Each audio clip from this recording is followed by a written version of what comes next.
വയനാടിന്റെ MP എന്ന് പറയുമ്പോൾ പിന്നീട് എപ്പോഴെങ്കിലും എന്തെങ്കിലും ചെയ്യാനല്ല. അവരെ തെരഞ്ഞെടുക്കുമ്പോൾ വയനാടിന്റെ പുനരധിവാസത്തിനായി ഒപ്പമുണ്ടാകുമെന്ന് പറഞ്ഞാണ് വോട്ട് പിടിച്ചത്. ആ ഉപതെരഞ്ഞെടുപ്പ് കഴിഞ്ഞിട്ട് ഇപ്പോൾ എത്ര മാസമായി എന്നതുകൂടി, ഇപ്പോൾ സംസ്ഥാന സർക്കാർ 8 മാസമായി, ഇത്രയും കാലതാമസം വന്നു, ഇനിയും കാലതാമസം വരരുത് എന്നൊക്കെ പറയുന്ന പ്രതിപക്ഷ നേതാവ് VD സതീശൻ ആദ്യം ഉപദേശിക്കേണ്ടത് അദ്ദേഹത്തിന്റെ പാർട്ടിയായ കോൺഗ്രസിൽ നിന്നുള്ള വയനാട് MP-യാണ്. ലീഗിന്റെ നേതാക്കൾ അവരും കൂടി ചേർന്നാണല്ലോ തെരഞ്ഞെടുത്ത് വിട്ടത് വയനാടിന്റെ MP-യെ.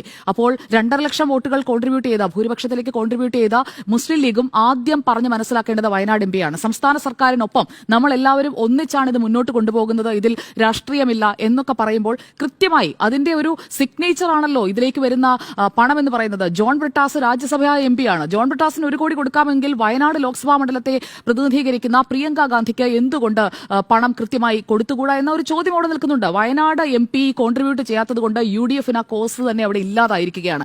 ഇനി സർക്കാരിനെ വിമർശിക്കാനായിട്ട് എന്ത് തന്നെ പറഞ്ഞു കഴിഞ്ഞാലും ഇടതുപക്ഷത്ത് നിന്നുള്ള MP-മാരാണ് കോൺട്രിബ്യൂട്ട് ചെയ്തിരിക്കുന്നത് കൂടുതലായും എന്നുള്ളത് നമ്മുടെ മുന്നിലുള്ള ഒരു കാര്യം തന്നെയാണ്.